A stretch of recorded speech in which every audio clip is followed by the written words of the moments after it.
Vamos para a palavra. Nós vemos, acabamos de ler, que a fé é pelo ouvir, e ouvir pela palavra de Deus. Meu amado, sabe por que você está aqui nessa noite? Porque você teve fé. A fé é o meio que Deus estabeleceu para nós lançarmos a salvação de nossas almas. É a palavra de Deus que nos gera de novo. Vejamos o que diz Tiago: segundo a sua vontade, Ele nos gerou pela palavra da verdade, para que fôssemos como primícias das suas criaturas.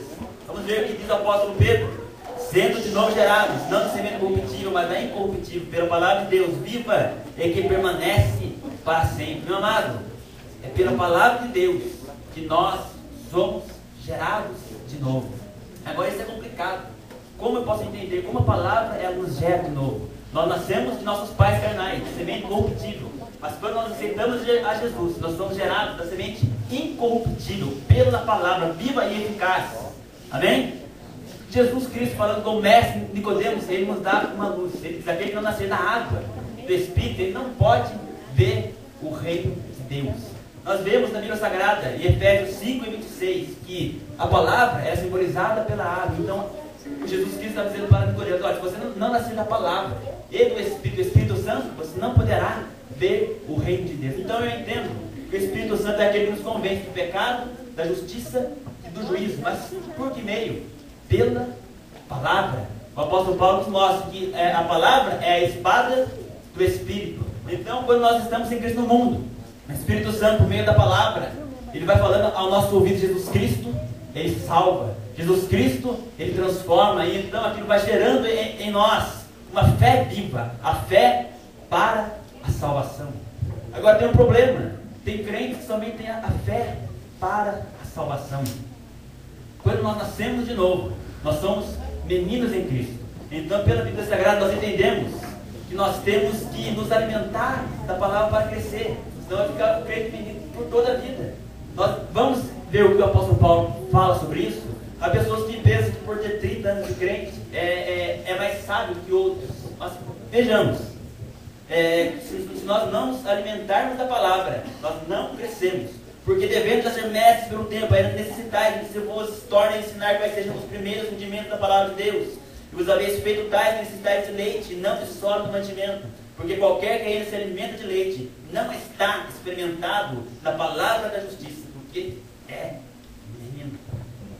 Meu amado, entenda isso: a palavra de Deus é alimento. Quando nós cremos em Cristo, ouvimos o Evangelho, este é o leite. É o leite que nós nascemos de novo.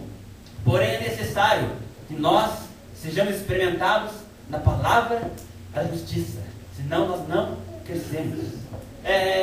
Eu estava vendo lá em casa George Miller. Certamente muitos de nós não conhecemos esse nome, mas foi um grande homem de Deus. Ele escreveu um dicionário, um manual bíblico, e ele diz que o nosso vigor espiritual está na medida exata que a palavra de Deus ocupa em nossa vida. Se nós não lermos a palavra, nós seremos aquele crente que simplesmente vai para o céu, mas que não se desenvolve, mas que não cresce. Agora nós vemos em Hebreus capítulo número 11, homens que tiveram uma fé viva.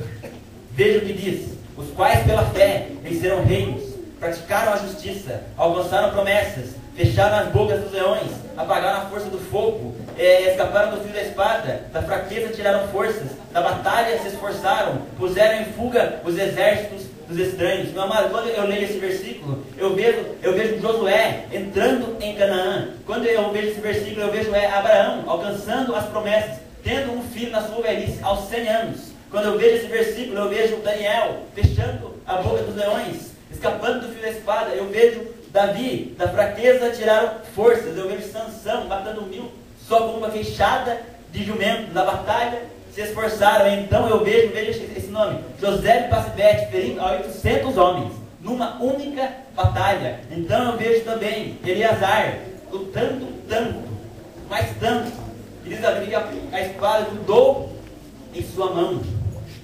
Puseram em fuga os exércitos estranhos. Então eu vejo Gideão com apenas 300 homens colocando em fuga um exército de milhares de homens. Sabe por quê? Porque foram pessoas que tiveram fé.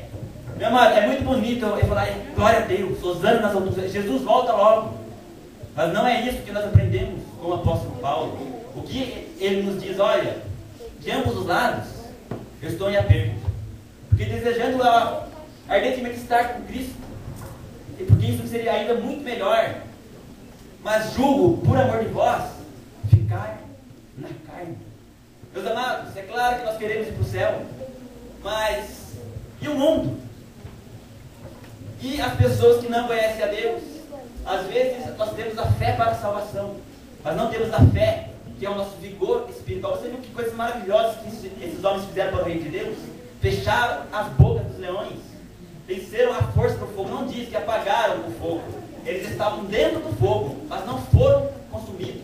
Sadraque, Mesaque, Abednego, ou Ananias, Misael e Azarias, eles falaram assim para o rei, olha rei, Deus é poderoso para nos livrar do fogo, mas se Ele não nos livrar, ainda assim, nós não vamos nos dobrar diante da sua estátua. Essas foram algumas pessoas de fé. Fé. Meu amado, se você não ler a Bíblia, nós seremos aquele crente que há 10 anos nós tínhamos um conhecimento sobre Deus. Hoje nós temos o mesmo conhecimento. Daqui a 10 anos nós teremos o mesmo conhecimento. Meu amado, nós temos que crescer, sermos experimentados na palavra da justiça. É muito bonito nós vemos que fecharam as bocas dos leões, mas hoje nós vemos que nem todos estão dispostos a fechar a boca dos leões, certo? É muito fácil alguém dizer, olha, no Continental as testemunhas de Jeová estão construindo rapidamente o seu salão. É muito fácil para as pessoas falarem isso, mas nós vemos que essa pessoa, ela não está disposta a vir aqui ajudar na obra de Deus. Muitas vezes aquele pouco que muito fala, muitas vezes pouco faz. Mas bonito seria o irmão Juninho, né? Depois que a obra falou, depois que a obra está pronta, o tempo está lá atrás, aí ele, pastor, Deus me deu uma mensagem. Ah é? Deus te deu? Então prega na segunda. Não, é mensagem de domingo, pastor, tem que ser lá em segundo púlpito, né? São os engraçadinhos, na hora da batalha, foge. Mas depois que diz o ditado, a onça está morta, aí todo mundo quer pular em cima, não é verdade? Mas nós temos